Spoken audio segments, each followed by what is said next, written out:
আসসালামু আলাইকুম দর্শক, দেখা হয়ে গেল আরেকটি গুরুত্বপূর্ণ ভিডিওতে। তো আজকে কথা বলবো শিশু বাচ্চাদের ডায়রিয়া, জিঙ্কের ঘাটতি পূরণ এবং রুচির ভালো একটি সিরাপ নিয়ে। সিরাপটির নাম হচ্ছে জিঙ্ক, যা এসকেএফ কোম্পানির একটি জনপ্রিয় প্রোডাক্ট। তো দর্শক, আমরা এখন জানবো এই জিঙ্ক সিরাপ কি কি রোগের জন্য কার্যকরী।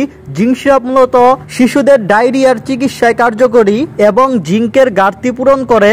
শিশুদের দেহে জিঙ্কের ঘাটতি হলে ক্ষুধামন্দা, ক্ষুধা কমে যাওয়া, বাধাগ্রস্ত হওয়া, রোগ প্রতিরোধ ক্ষমতা কমে যাওয়া, ঘন ঘন সংক্রমণ হওয়া। তো দর্শক, শিশুদের দেহে জিঙ্কের ঘাটতি হলে এসব অবস্থা দেখা দেয়। তারা খেতে চায় না, খাবারে অরুচি দেখা দেয়। সেক্ষেত্রে জিঙ্ক সিরাপ খুবই কার্যকরী এবং খুবই উপকারী। রোগ প্রতিরোধ ক্ষমতা বাড়াতে জিঙ্ক সিরাপ দেহের ইমিউন সিস্টেম শক্তিশালী করে, সর্দি, কাশি ও সাধারণ সংক্রমণ থেকে প্রতিরোধে সাহায্য করে। ক্ষত দ্রুত সারাতে জিঙ্ক দেহের কোষপূর্ণ গঠন করে এবং ঘা বা ক্ষত দ্রুত সারাতে সাহায্য করে।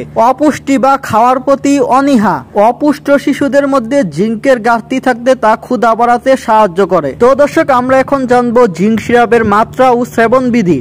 10 কেজির নিচে শিশুদের ক্ষেত্রে 1 চামচ দৈনিক 2 বার খাবারের পর খেতে হবে। 10 কেজি থেকে 30 কেজি পর্যন্ত শিশুদের জন্য 2 চামচ দৈনিক 1 থেকে 3 বার খাবারের পরে।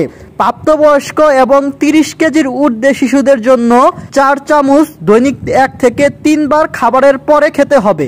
আহারের 1 ঘন্টা পূর্বে অথবা 2 ঘন্টা পরে সেবনে এই ওষুধটি তার সর্বোচ্চ কার্যকারিতা দেখায়। রেজিস্টার্ড চিকিৎসকের পরামর্শ মোতাবেক ওষুধ সেবন করুন। তো দর্শক, আমরা এখন জানবো এই জিঙ্ক সিরাপের পার্শ্ব প্রতিক্রিয়া। কিছু কিছু ক্ষেত্রে বমি বমি ভাব, বমি, ডায়রিয়া, পরিপাকতন্ত্রের সমস্যা, বুক জ্বালাপোড়া এবং পেটে প্রদাহ হতে পারে। সতর্কতা, অতিরিক্ত ডোজ দেওয়া যাবে না এবং চিকিৎসকের পরামর্শ ছাড়া 10 দিনের বেশি ব্যবহার করবেন না। তো দর্শক, আমরা এখন জানবো এই জিঙ্ক সিরাপের দাম কত। এই জিঙ্ক সিরাপের দাম মাত্র 50 টাকা।